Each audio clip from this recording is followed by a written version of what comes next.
All right. We Were Gamers, episode 488, I believe. 9. We're 2 weeks behind. Yeah, buddy, it's bad.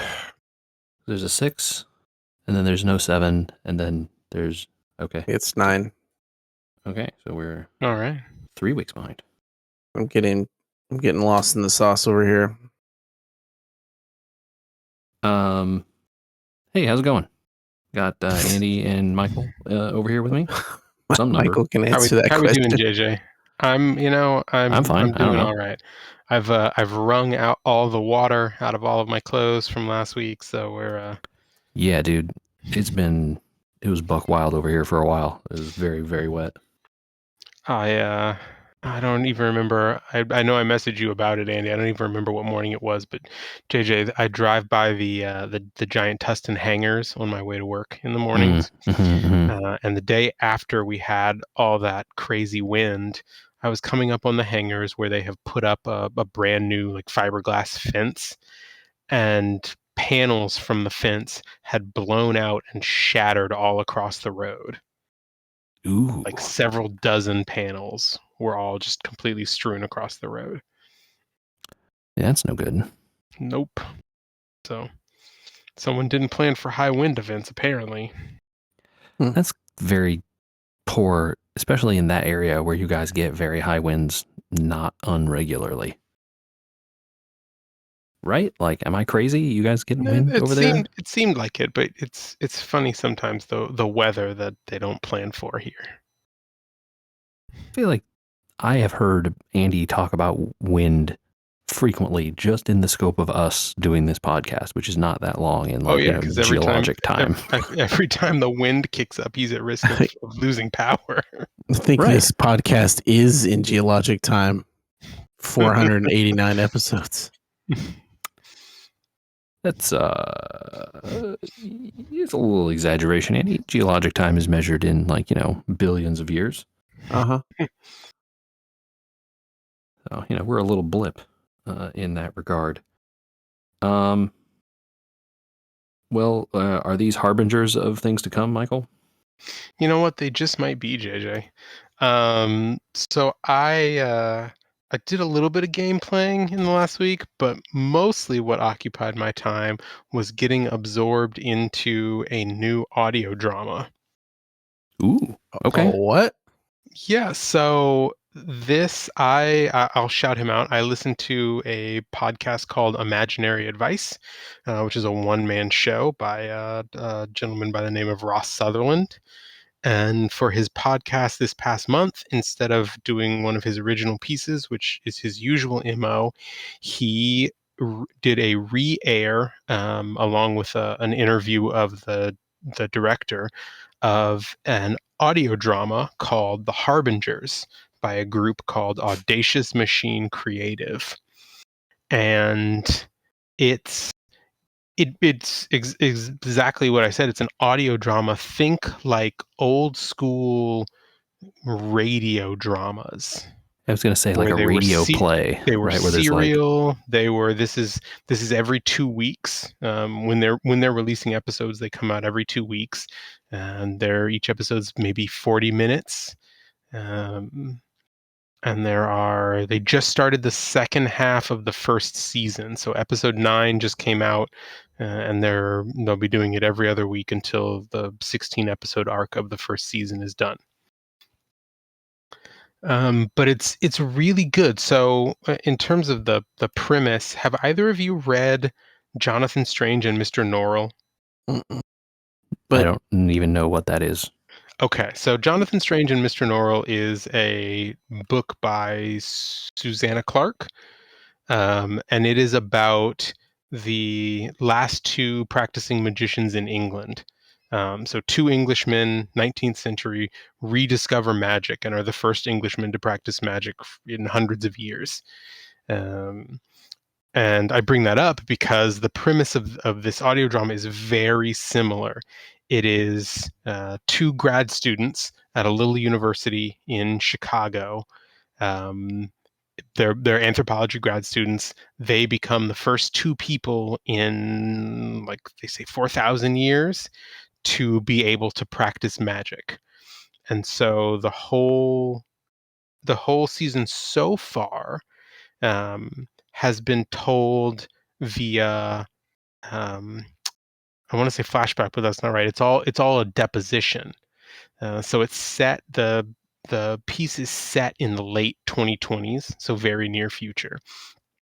And the two main characters are both being interviewed by a lawyer who has taken them on as clients. And so you are learning their story of rediscovering magic and the fallout thereof through these flashback interviews with the lawyer. That's interesting concept. Definitely different than your last audio drama series, which were like those Marvel ones. The Marvel Wolverines. ones. Yeah. Yes, very different than those. Much more dramatic. Mm-hmm. Very grounded. But it's well written. It's well paced. It being set in the very near future, it has some socio-political commentary in a couple of episodes that gets a little heavy-handed. But I think that's kind of my only knock against it. I think they do a good job. The director of it quoted in the little interview that I heard with him. He quoted, I want to say it was Stephen Moffat, who said that his approach to, in that case, it was creating television, was to think of things in sort of like 5-minute segments. And your goal in any 5-minute segment was to get someone to skip whatever it was that they had planned to listen to the next 5 minutes. And if you could get them for that 5 minutes, to make them want to listen to the next 5 minutes, and so on. And he sort of took that philosophy to heart in making this, and it definitely feels that way.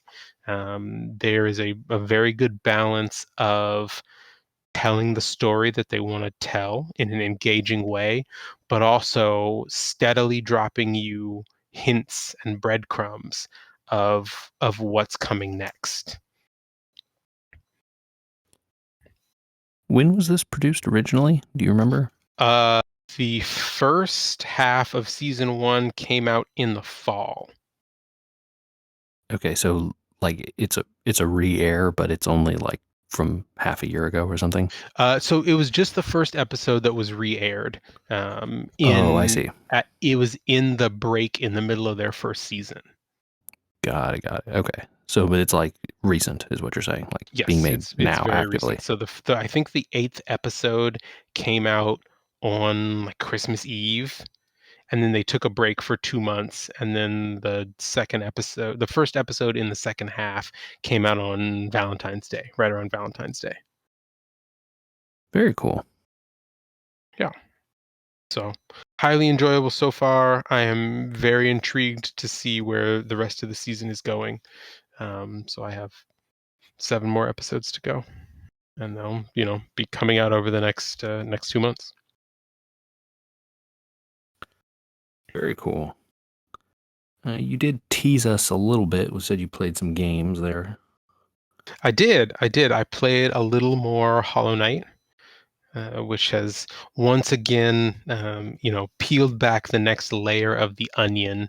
I found the double jump that you teased me with last time. Mm-hmm.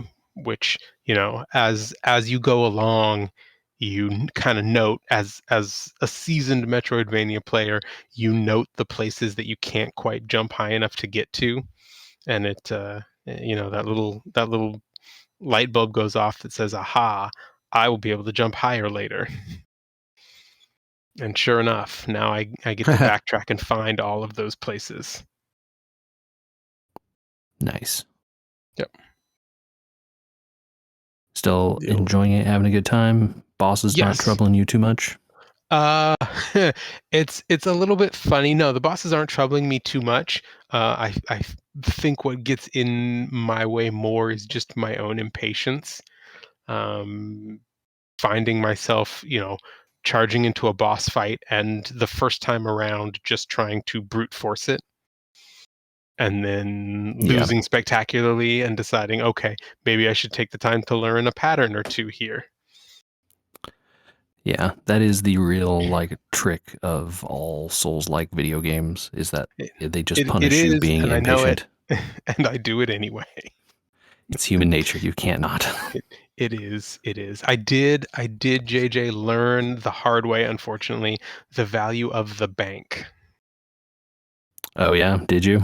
Yes, I did. So the Andy, real value of the bank. the real value of the bank. Mm-hmm. So Andy, there is, you find it a little ways into the game, but you're steadily collecting money throughout the game, and you come across one of the insects who runs a bank and offers to store your money for you for safekeeping.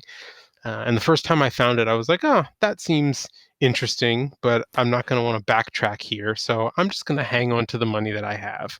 You don't think the bank was connected around the globe? It might be, but I haven't found any other locations of it yet. Notably, though, like this is a game where when you die, you drop all your money, right? And so it's very easy to lose.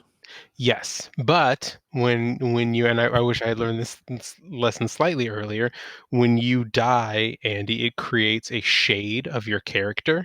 Mm-hmm. And if you make your way back to the shade and hit it a couple of times to defeat it, you pick up all of the money that you dropped, and your ability to store energy is completely restored to what it was. Okay. What I did not know until more recently is that if you die again on the way back to said shade, it creates a new shade wherever you were carrying and deletes the previous one. Yep, sure does. Dun dun dun. Yep. So I like assume this happened gone. to you. I do believe that I heard that those banks are connected. I kind of assume so. I just haven't found the second one yet.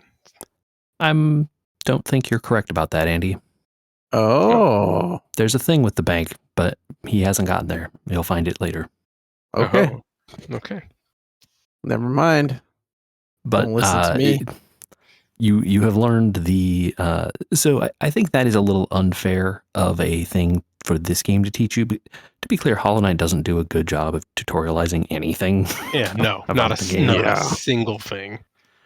For which I think Silksong is actually like a lot better about teaching that stuff. Okay. So they did take that feedback. They didn't it's not full tutorial on all the mechanics, but it is better about like slowly bringing stuff out like that.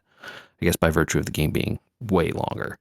Mm-hmm. But that is a thing. That is how the Souls games and your dead body in those games has typically worked.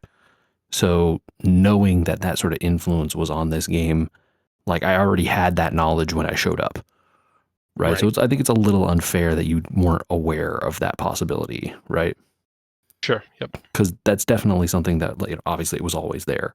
But also, I do wonder if they sort of expected you to know this is kind of how it went when you came in. Yeah. Well, and it's you're going to make one of two assumptions, right?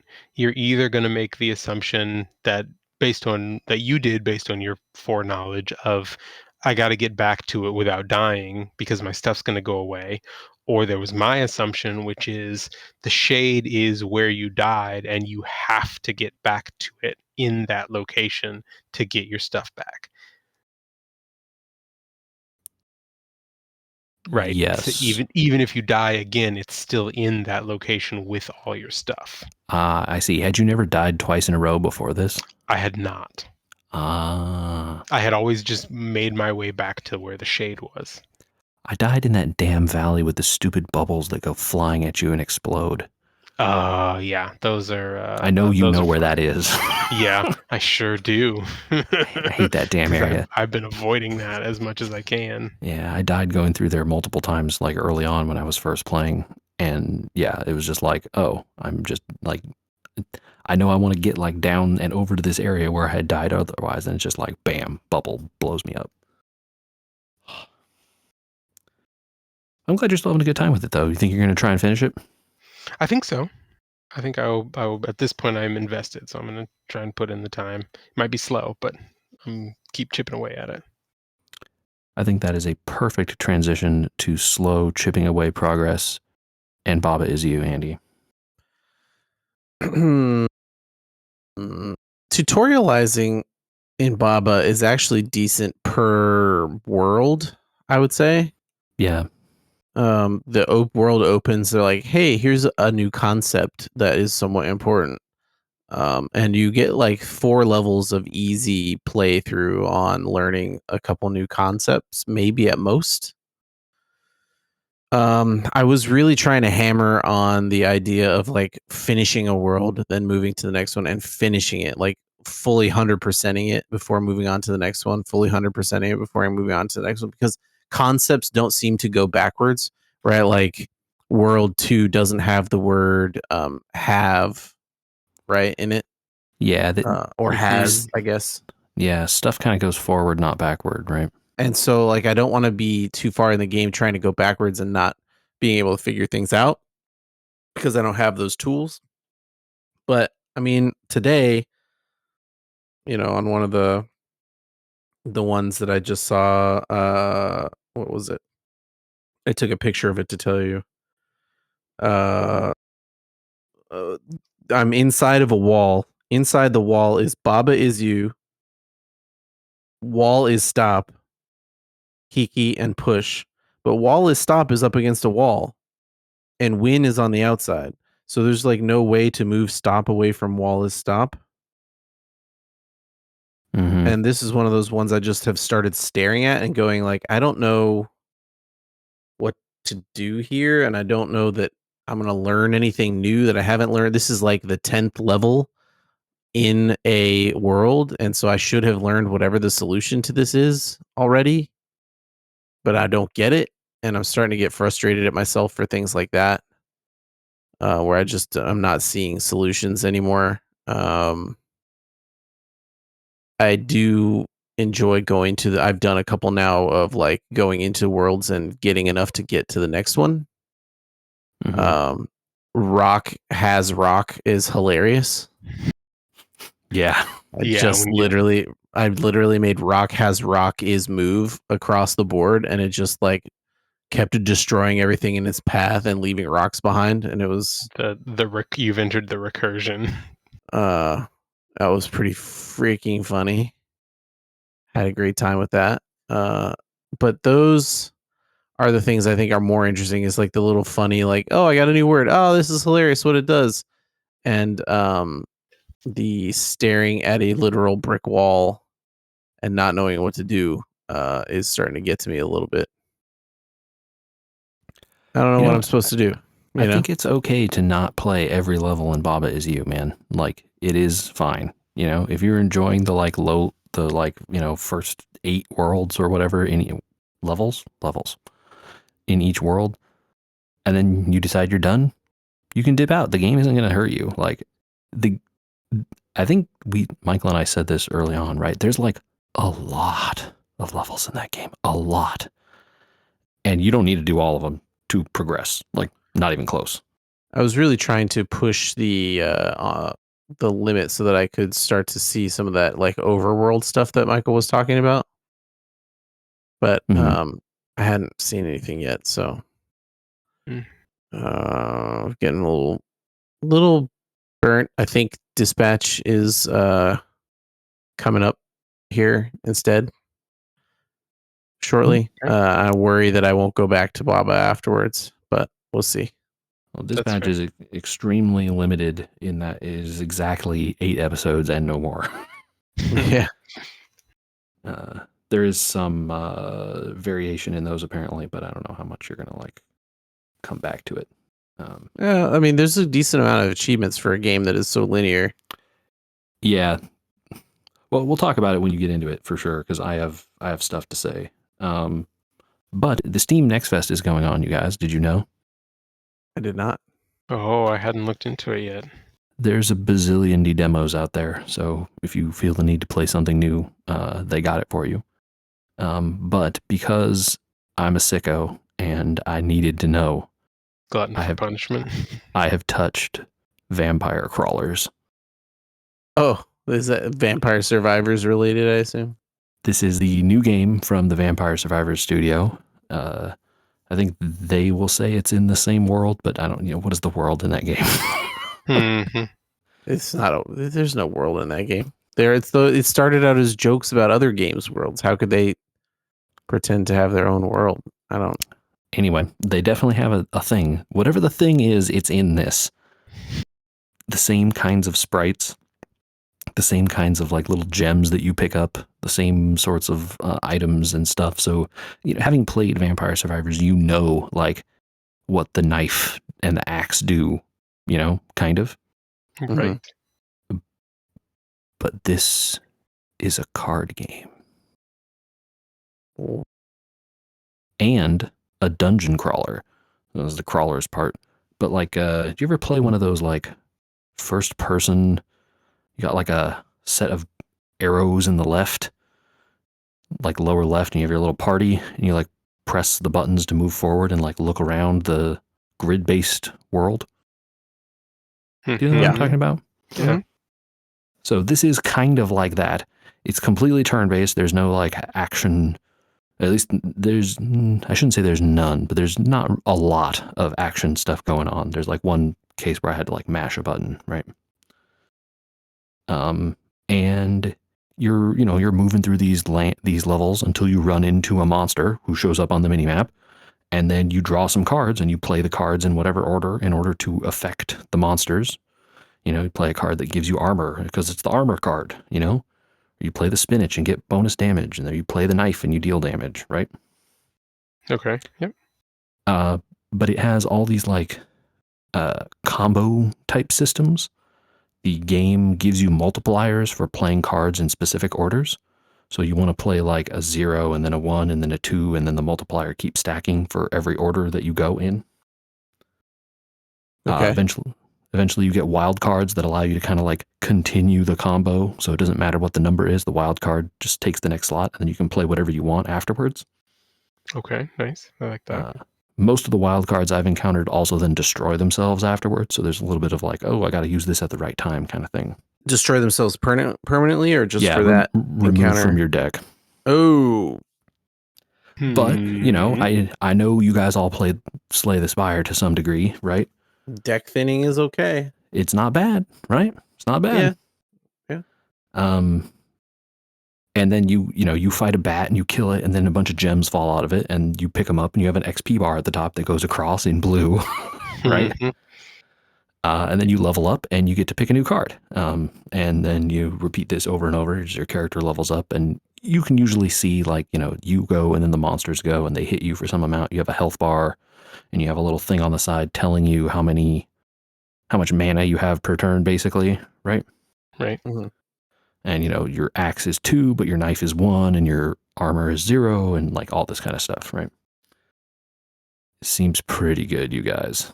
Like, does it try to translate the weapons from the other game, or is it a completely different type of game? Like you said, the knife is in there, but like, is the knife just sort of auto shooting during these combats, or is it a completely different type of system? I was just curious how much they're trying to like mimic Vampire Survivors. So there's definitely a lot of like Vampire Survivors mimicking, right? So you play the whip. The whip attacks all the enemies that are in front of you. Right, like I play the card, it goes over to the side in the combo zone or whatever, like played stack or whatever it is, and then a little animation plays of the whip hitting all the enemies in front of me. You play the knife, it attacks from the side, but only hits the enemies like, from the side in order. You play the axe, and it does like the swirly, spinny axe motion, in an arc from left to right across the screen. But they're like distinct plays. It's a turn-based game, really. You can't nothing's constantly going, at least nothing that I've encountered so far. Okay. But then you have the pickups for, there are both pickups and then upgrades outside of the game because, upgrades outside of the game, right? Vampire Survivors. Oh, yeah. You earn money, you put the money into those upgrades, you have now 10% XP or whatever, right? Right, for your next run and permanently going forward. Yes, until you reset it and spend it on something else, which is also all in there. Oh, okay, cool. Yes. Vampire Survivors is like the very best part of generous. that. Very generous with that, and thank goodness. You can also pick up cards for they call them crawler cards. It's not clear to me if they're like limited to one per deck or there are ways to get multiples in your deck. But I've so far only ever had one per deck. And you like buy them from the town hall, and it kind of gives you the starter deck. Basically, you pick a crawler, and you're going to have that crawler plus a starter set of cards. Okay. So like that's your different characters, right? Oh, I select the whip guy, and I start with like several whips and a couple knives. Oh, I select this other, the like magic lady, and I have a bunch of magic wands and fire wands, right? And that's the like, and they play a little bit differently. The whip guy, his ability. So the nice thing about those crawler cards when you play them is they do some kind of ongoing effect between turns. So like you play the whip guy, and for the next 5 turns, when you play a red card, which are usually the attacks, he gives like +5 damage to the attack or whatever. Oh, cool. Okay. You play the magic lady, she gives a bonus to your yellow cards, which are usually things like effects. So if you play the attract orb, it draws you a card, or you play the spinach, it gives you bonus damage, right? And she has like bonuses to those. These colors and effects are sounding a lot like another game you were recently playing. Yeah, there's some DNA there. Puzzle Quest DNA, huh? A little bit. It's not as much like there's no like colored mana that I can really tell yet. Sure. But like cards are mana basically, right? Yeah. It really has a lot of like Slay the Spire feeling in terms of like, oh, I get this card and then I play it and then I play this card and it draws me 2 more cards, and then that's a 2 cost, and then I play this 3 cost card and it does like 5,000% damage because of the combo or whatever, right? Like it definitely has a lot of like vibes, and they play differently. Like the whip guy, when I was playing him, it was all about like steadily doing damage every turn, like making sure I'm whipping every couple turns, drawing him, playing him, buffing all my whips. Then the magic lady, which, to be fair, there's more than that in the demo, but those are the only 2 I've played. The magic lady is very much like, it feels like a combo deck, Andy, where I'm playing the card to draw more cards. It's being discounted, so I'm getting it for free. I play it on like, steps 2 and step 3, so I get like 3-4 cards, and then a bunch of them are 0 cost, so I spam them all to give myself more mana, and then, like over and over, right? I was wondering where the turbo wildcard game part came from, because this so far didn't sound as turbo-y as, It definitely like snowballs at certain points, right? Where like you've got enough levels, you have enough power. The thing is, so then you're like, well, okay, this feels like Vampire Survivor Z, but it doesn't really feel Turbo Wildcard, Mm-hmm. The Turbo Wildcard part is you run into a chest on the field, right? Because Vampire, you gotta have chests, right? Mm-hmm. Oh, yeah. It does a cool like graphic thing and then pops up a window of choices for you. Andy, how do you feel about gems? Okay. Your cards got sockets, my guy. Oh my God, it's materia cards. So far, the only cards with sockets I've seen are the red cards, but it's very possible they got other ones. So weapons, basically, yeah. Yeah, and you can slot these gems that you pick up into, and usually you'll pick up a gem, right? And it's like, oh, this one gives +2 armor when you play this card on top of whatever the card does. Oh, this one increases your might by 10%, right? Just straight damage. And the damage stuff is persistent through the battle, right? Mm-hmm. Every time you play this card, 10% damage, 10% damage, 10% damage. Nice. Or this other one, that's 2x. It just makes the card do double damage. Feels pretty good. Which you can imagine, you build up a chain of 1, 2, 3 cards and you play this as the 4th card with 2x, you're just going to annihilate all the enemies, right? Some of these screens look like you've been dropped into the world of Loop Hero and you're just walking on the track. That is the way the dungeons are, right? They are all like just walking the track. Yeah, there's no like, it's not free in the sense that like Vampire Survivors, you have like 8, omnidirectional movement. You can only, that's why I brought up the dungeon crawling thing with like the arrows in the bottom left, because you have like up, down, left, right, and then like turns. That's all you can do. You can't like, wander off the path. Right. But along the side of the path, there might be like a torch that you can break and get money or whatever from, right? Mm-hmm. knock those hot dogs off the wall. Yeah, gotta pick up those chickens or whatever, right? Yeah. And this game still has the same thing where, like, as you do more stuff, you unlock more stuff, and then more stuff becomes available to you. There's a gigantic list of achievements at the main hub area. I don't know how much is in this demo because, like I said, I only played it for like an hour and change here. Mm-hmm. That's pretty far. But it feels pretty fun. It feels like it would be easy to get sucked into. And then you get to the bottom of the dungeon, and then the red ghost shows up and kills you. There it is. So very, very. And you don't get a chance to fight it like in the game. No, you don't get to fight it. It's just like it shows up and it says you die, game over, and then you're back to the town. Which is also what it shows you when you get killed by the monsters. So it's not any different. True. Yeah. Well, it's still early access, right? I think this is just a demo. I don't know that it's out in any way at all. So it's just, here's the demo of the game, wish list now for eventual release, ? Yeah. Yep. So I've been playing a bunch of that, and I've also been playing more Mewgenics. So it's been a very turn-based series of games over here, you guys. I just really like the soundtrack of that game. That's all I got to say. Some of that music, I finally started listening to those links you were sending. Some of that music is great. Where are we landed nowadays? I think Death Swing. Okay, I see it. Okay, the one I listened to felt like some hybrid of big band and ska. Which one was that? Do you remember? Ska it was big band. It was the most recent one that you sent to the Guillotina one. Yes. Yeah. Most of them don't have the female vocalist, who I assume is the same across all the tracks I've heard with the female vocalist, but it is that one and the Spider one are both really, really good. Yeah, it's just fun, man. I don't know what else this band has done. I looked them up on Spotify. Their only things on Spotify are the Mewgenics soundtrack and the Binding of Isaac soundtracks. So both games made by the same developer here. So more people should hire these guys. I think they're good. Musically. Yeah, musically. I have no idea if they're good people. Who knows? Never can tell. We'll keep it on video games for a little bit longer here. Hey, there was a big state of play that we all forgot about.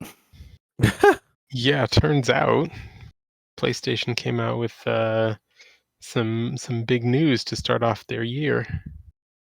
Metal Gear Solid 4 finally freed from the PS3. Dead silence in the room. No one cares. I was trying to think of which part of the title the word liberty or patriot is in that one.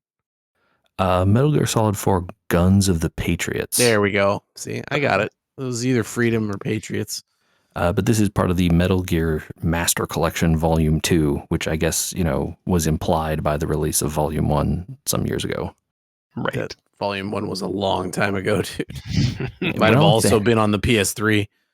Nah, I think it was PS4, but maybe kind of early. So you're not wrong, is what I'm saying. Yeah, I think a lot of people were very excited about that. That game has famously not worked on anything. No PC version ever. Only a PS3 version, never an Xbox version. So people were happy about that. But I think that wasn't the only stuff. Was there anything else that caught your eye there, Michael or Andy? Well, the show kicked off with a sequel to Kena Bridge of Spirits, which is on my to playlist, but I was very excited by when that came out I think it was right after COVID that came out. So gosh, 5 years ago now. But Kena, time for them to have a sequel. Yeah, Scars of Cosmora is what the sequel was called. So that's coming this year. The trailer they showed for that looked pretty cool. It definitely looked like here's Kena, but a lot more Kena, which maybe is good. Yeah. So fingers crossed. Maybe finally a reason to go back and play the first one. Definitely. Andy, you were not really a big Sony game guy. Do you have any thoughts on the state of play? I don't know. The states of play things are kind of like too far out, you know. Like the games are cool when they mention them, but sometimes they take a while. Yes. Although on the flip side of that, this time they did narrow down a launch window for us for Mina the Hollower, JJ. Yeah. What was it? Spring? Was that what they said? Yep. Because, it was supposed to have been Halloween last year, and then they pushed it, but they didn't give any sort of a window. I've been burned before, Michael. You and me both.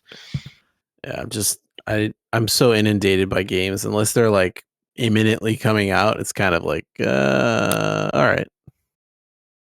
So to their credit, they did have a bunch of games who on this presentation were listed as like 2026. Yes. Which is good, but specious, right? It's like you can't commit to anything more than this year. Mm-hmm. It very easily could then be next year. Yes. Although you say that, and then I think we were all drawn in, JJ, by Castlevania. Yeah, Castlevania. Belmont's Curse. I was drawn in by the art. The art looks great, doesn't it? Yeah, it's really fantastic looking. Yeah, you can see influence in there from like Dead Cells and Bloodstained. It's definitely a more modernized, more stylistic maybe art style. I think their TV show also helped redesign this a little bit. Mm-hmm. I think Andy is totally right. The TV show influence I see in there, like Trevor and Sypha are like mentioned in the trailer, like it's for sure on people's minds. Being made by Motion Twin and Evil Empire, the developers of Dead Cells. So that's a big deal because Dead Cells plays awesome, and if this game plays even not like Dead Cells, but like is as good as Dead Cells, then hell yeah, this game's gonna be great. Yeah, just the fluidity of movement in that game. Oh yeah, it feels so good every time you press the roll button, dude. No evidence that it's a roguelike, Andy, so it seems like it might just be a game, which, I think that's probably a benefit for you. I think that's not that bad. Yeah. The store page, when I looked into it, mentioned like, the whip being kind of like a traversal mechanism almost. They show it in the trailer. Yeah. Yeah. Mm-hmm. Which that sounds like Indiana Metroidvania. Yes, it does. Grapple beam, anyone? Yeah. So, like, don't threaten me with a Symphony of the Night, guys. Like, don't do it. So, yeah, I'm very excited for that. 2 Konami games in like one thing. Wild. Man, PlayStation maybe having won the last couple weeks considering what's happening at Xbox, huh? Andy is like so good at the transition. I can't stop the man. I try. Because that was literally the next thing I had on my list is the dumpster fire over at Xbox. Like, bro, what is going on? They quote unquote retire Phil Spencer, which makes it sound like they took him out behind the shed and shot him. Sure does. And then also his like top lieutenant or whatever. I don't know what the hierarchy chart was like over there, but Sarah Bond then the also heir left. Heir apparent. His right hand. Yeah. Not everyone, I guess, leaves. Matt Booty is still around, working now for the new CEO who comes from the Microsoft AI side, which is like, that's a yikes. That's a big old joke right there, huh? The Microsoft AI splitting the world open with their record-breaking news at Microsoft AI. Everyone's talking about Cortana. I think their AI is branded Copilot, so that all shows they're really doing good for you. But mostly what people are saying about Copilot is, can you get it out of here? It's annoying me. Yeah, let's not and say we did is what we're talking about with that situation. And who knows, that new CEO has said like, oh, we don't want to put AI in things, and we're definitely art, as video games are art and humans and blah, blah, blah, which of course you have to say as you're being inducted as the CEO.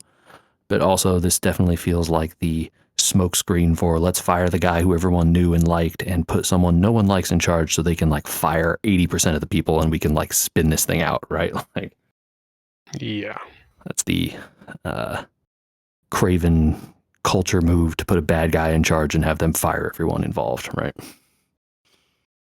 I don't know what the end game could possibly be here. If you took Sarah Bond and Phil Spencer out of the equation and say you actually care about the games, I mean, it literally is like there is a sincere non-zero chance that everything they've purchased, every company they have purchased in the last 10 years of trying to build this thing that just really needed some reshaping or whatever are about to all just be axed, every single one of them. Or sold for parts. Yeah, I suspect the sold for parts thing, right? But Sold you to never who? know, right? Well, you get a price cheap enough, someone will buy, right? We're selling underwater houses is what we're doing. I mean, someone is going to buy, Obsidian or Bethesda or whatever if you auction the price off low enough, right? But you're right. Who has the money these days? I don't know. Well, we all know the answer to that, and that's not good for games either. Fair. So yeah, none of us know, right? Like no one really knows, but it is not looking good, and that's what we can say for sure. That's a real bummer, man. But it is unfortunately the case. Yeah, I really wonder, like, was the AI person was the best option we had? Yeah, I don't know what's going on there. There's always like, you never know with big companies like this, right? There's always potentially like, power plays going on, executives fighting among each other, like who's in, who's out, like who's, and like, I have never any clear idea like what is going on. Microsoft is like a gigantic company of many, many thousands of employees, right? Mm-hmm. Like who knows like who's in power and who's not and who gets listened to and who doesn't. And if it's a case where they're like forcing Phil Spencer out because I think Phil Spencer was like a career Microsoft guy. Like he started there in like the 80s. I don't know. It says 17-year career with Xbox. So I don't know if he was at Microsoft before that, but all the reports about this is like it could be about the ad campaign that flopped. It could be about the game streaming, which is not doing well. It could be about not using AI tools because they've refused to. Like there's too many. No one knows, There's right? There's too many cooks in the entirety of the Microsoft kitchen at Xbox that are not actually at Xbox that could be involved in the decision, right? And then there's there's actually like leaked reporting to some companies about like actually this might be good for Xbox because they had too rigid of a vision or whatever. I don't know. It's all over the place. I can't imagine it ends cleanly. Yeah, there's certainly like you don't go through a big time firing like this, but for a person who generally I think was like, liked by the community, right? At least like understood. So you don't do that unless you got some big plans. And I would assume, who knows whether those plans are AI or stripping it for parts or whatever, but like you don't get rid of like the old guard and without bringing someone new in with like a plan, right? Yeah. Usually you'd hear like in an investor call or something else like, hey, the head of Xbox is retiring next year and the blah, blah, blah takeover plan is this. Right. And it's not like a Friday night news story. Oh, so-and-so retired. Here's the next person. Like, that's not how that goes. That is someone getting forced out in a back room, like board deal or something. Right. I don't have enough patience for corporate America to know all the things about this, but does definitely sounds like it's going to be a major catastrophe for a little while anyway. Yeah, so like I say, we'll see where it goes. They didn't just immediately come out and say, and we're slashing the workforce 40%. So that's good for now, question mark. course, by the time this airs, who knows what will have happened, right? Like literally that could happen tomorrow. So. Yeah. As often it does around our statements of who knows what could happen. Yeah. So, that is just the it feels a little bit like the show is ending. Yeah. Don't let the door hit you on the way out. It's a good transition, JJ. Thank you. I was going to go with end of an era, but okay. Since you don't know what I was going to talk to you guys about, the show is ending is probably more apt. Hey, I'm watching a show right now. I don't know if either of you know who Genndy Tartakovsky is. I do. Samurai Jack, the Clone Wars. Most recently Primal. Famous cartoons, Adult Swim usually, Cartoon Network, etc. His show Primal in 2022 had what I would have called a definite ending, right? After a season that was pretty great and seemed the entire time, once it did end, like it was working towards the ending that it had, right? Okay. Felt like the show was over. They put a bow on it. It didn't even seem like, oh, we ended it because we didn't know, or we ended it because, it was like, this was always going to be the end of this story kind of thing. Sure. It was reached the end of the arc and tied it off. That was 2022. 2026 comes around, and I don't follow a ton of news anymore because I don't want to get spoiled by stuff. And bang, season 3 of Primal is out in January. And it picks up right with where the last one left off. And it's like, well, this is over. I don't understand why we're doing this. Turns out so far it's been pretty good. But it prompted me to want to ask you guys how you feel about this new version of shows that have ended coming back. And I don't mean like reboots, like, oh, we're going to reboot MacGyver with a new actor and tell the same different stories all over again. We're going to pick up a show, 15 years later or whatever, or we're going to pick up a show with a new cast but in the same universe, or we're going to do a sequel, that type of thing. I'm more talking about shows that have ended coming back. And I could think of like, years ago when we watched Twin Peaks come back, JJ, and it was like, whoa, what? Yeah, sure.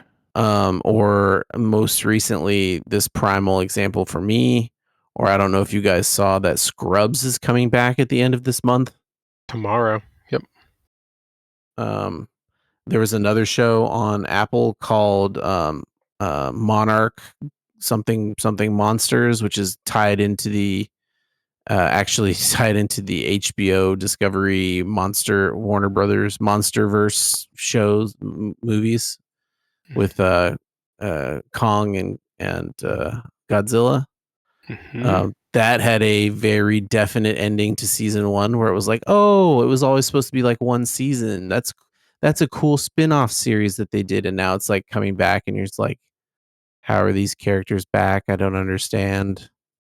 I feel like it's a different genre of thing. Shows that have like definitely ended and then they bring them with a return, right? Not a sequel, not a reboot, not a whatever, but like like they did with the X-Files. Yeah. Several years ago. And I feel like the X-Files one didn't work very well. It did not. I feel like the majority of them don't work very well. Twin Peaks was good-ish, but different. It wasn't. It wasn't Twin Peaks. Yeah, I would say season 3 was like really amazing, but not because it was Twin Peaks, but because it was what it was. Yeah, see, that's the things I remember about it aren't even about the Twin Peaks story, right? They're about the other things that were the art parts of it. which is why it was so amazing, right? But Yeah. I think in general, I just sort of view them as separate things. They brought back Full House, right? They're bringing back Scrubs, like you guys are talking about. And look, they can call it season 47 of Scrubs or whatever. Bro, this is a reboot show. It's not the same show. You just can't convince me that Zach Braff at 54 or whatever is like the same guy he was when he was 20. Well, I think that the whole point of this series and the Monster series is actually like, oh no, it's these same characters, but it's 25 years later or whatever. They're the old heads now. They're the old people now. You were close, JJ. He's 50. But my point stands. But like they ended it, right? It ended. Well, like Scrubs was a controversial one, right? Because it ended, and then they made another season that was not nearly as well received as the first ending, and then it was gone. Yeah. Yeah. But I mean, I mean, not to spoil a show from like 20 years ago, but like he left that hospital.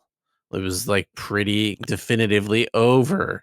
Yep, and now we get to like, not only do we get to go back and see these characters rejoining a place that they had left, but also like we have to live through their awkward relationships again all over, as they reintroduce them to other people that haven't seen the show. I don't know. The Monarch show worries me in the same way. Like, we're gonna have to spend an episode, maybe two, explaining why this is still going with these characters. Tartakovsky did really well. His Primal season 3, while I almost wish it didn't exist because of the ending for season 2 being so good, the new season isn't bad. Okay, so it can be done. I wouldn't prefer that it existed. I would prefer it just stopped because of the beautiful ending that it had. But So then, Andy, I have to ask, in light of today's news, Evangelion. So this is I think that's a great. That's a reboot, though, right? No, did not say that. What? Yeah. I don't think it was said like what exactly it is, if it's a sequel or a prequel or what it is. Maybe it's is it the Battlestar Galactica situation? All this before, all this again? It's also not clear, is it the continuity of the movies or the continuity of the show, right? I think the answer to that question is yes. Given that Yoko Taro is the person involved, that's like almost certainly true. Oh my god, there's going to be replicants in this. Yeah, it's going to be wild, whichever way he goes with it. It's like, did you guys play Nier Automata? No, right? Not yet. You guys, that show or that game is this concept. Yeah, it doesn't surprise me. It ends and then it starts again, and then you do the same thing again, and then it ends and then it starts again, and you have it and like. And you're saying he's the perfect person for a Battlestar. That's what this has happened before. Yes, I'm making a like literal explanation to tell you why he's exactly the guy. So we'll see what happens there. But yeah, I am cautiously optimistic. I liked the music in that little trailer. It was good. Yeah. No idea what else to say about that other than it's happening. That's cool. We'll get the English version in 5 years. I don't know that I necessarily have anything against people trying to bring things back, but when they have definitive endings, it really feels like, why? What are we all going to gain because it's not going to feel strong? And so Ava might be one of those ones that's kind of more like Primal, where it's kind of immune to it because universe wise there's a lot of room to move, whereas a Scrubs doesn't have a universe around it to move. Yeah, I think that's the thing, right? Is like shows that have a world and a universe, like you can just go off and do, you can anthologize your own show and go make a different series about, still call it, the same name, but go off and do some other tale about some other person, right? Mm-hmm. which is what they should have done with Star Wars. Don't fight me. The sequels should have just been like stories of other people, not related to any of the stuff that it was. Yeah. But you could discover legends about the people that we all know and love, and then move on. Yeah. Versus shows that are like popular, but were like very grounded. Like, we are not far enough away yet, but it'll probably happen. They'll try and get The Office back together, right? Aren't they doing an in-universe Office show about a newspaper currently with Kevin and Oscar? I believe you if you told me that. I don't know. It's called The Paper. Okay. You can tell I care deeply and will absolutely not be watching that.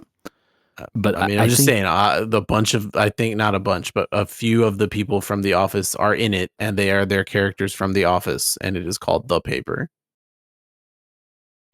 So, I think a show like that that's so dependent on the cast and the place and like has like a one setting effectively, yes, there's more settings than the one setting in that show, but like, it's really kind of like a one place comedy or even like a drama doesn't work. And that's the problem. Like, you guys remember Westworld? That's the problem that show had too, right? Oh yeah. Mm-hmm. They tried to expand out and it was like, and it didn't work. Put the brakes on. Yeah. And then they did the same thing where it was like, oh, maybe we should try and rein it back in. It's like too late. And everyone left, right? Yep. So I think it's really it's really dependent on what the story is. And as we've elaborated here, you could do it well, but I think it needs to come from the creatives involved who were there originally. They're like, David Lynch is like, I have a new idea for Twin Peaks, right? Yeah, you've got to have something new to say with these characters, right? Yeah, and like the having the thing to say is what's important to the show as to whether the idea is good or bad or funny or whatever. Like David Lynch had a thing to say. It sounds like Gennady Tartakovsky. Did I say that right? Yeah, Gennady Tartakovsky. Tartakovsky has something to say at least, right? Like he still has some thoughts. And so that's the thing that's making it work. So, the people putting Scrubs together I don't know that they had thoughts that JD needed to say. I think it was like Zach Braff looking for a paycheck. I think a lot of people more than him. I mean, everybody came back. So, to watch JD squeeze his lips in front of a camera. Yeah. I actually quite liked the original Scrubs. I'm not trying to knock it. I watched a lot of Scrubs in high school and college. I'm not trying to knock it. It was very good at its time. I just don't know what we're doing with it now. We'll see. Reserve judgment, right? Yeah, I'll give it a shot. Who knows? It's totally possible anything that comes out is good, right? Like, judge it on its own merits. Yeah. But I think it's also fair to say, if you think the show's over, you don't got to watch the next thing. You could just be like, I'm done. True. Yeah. You put out a season 3? No, you didn't. It ended after season 2. Yeah. They're making a Stranger Things spin-off animated show? No, they're not. It's over. I'm done. On to the next thing. But JJ, all the questions of the things that were quote unquote wrong with the finale are totally going to be answered in the animated spin-off game series, TV show, anime, online ARG. Yeah. And I have this bridge here. It's for sale if you want it, like. They really pulled a Game of Thrones on people there at the end, didn't they? Like, yeah, we know how it's going to end. We got it all figured out. Whoops. Narrator voice. They didn't. They did not, in fact, have it figured out. All right. Well, we don't got time to get into Stranger Things here. Maybe some future podcast. But if people want to get at us about this podcast, Michael, we're going to do that. Yeah, they can send their reboot ideas to podcast@weweregamers.com. Yeah, we'll send your scripts along, guys. Don't worry. We know people. This is probably time for an email episode soon. Oh, are we reaching critical email mass? Well, there's a food crime in here. some comments it's about been a free while. Ren. And some Ava news in here also. Is it different than the Ava news we just talked about? Maybe. Mm-hmm. All right. Okay. There's your tease, folks. Get those emails in. Where, Michael? Where? Podcast at weweregamers.com. And then you can find us on the internet at We Were Gamers on social media and youtube.com/@weweregamers. Please check us out.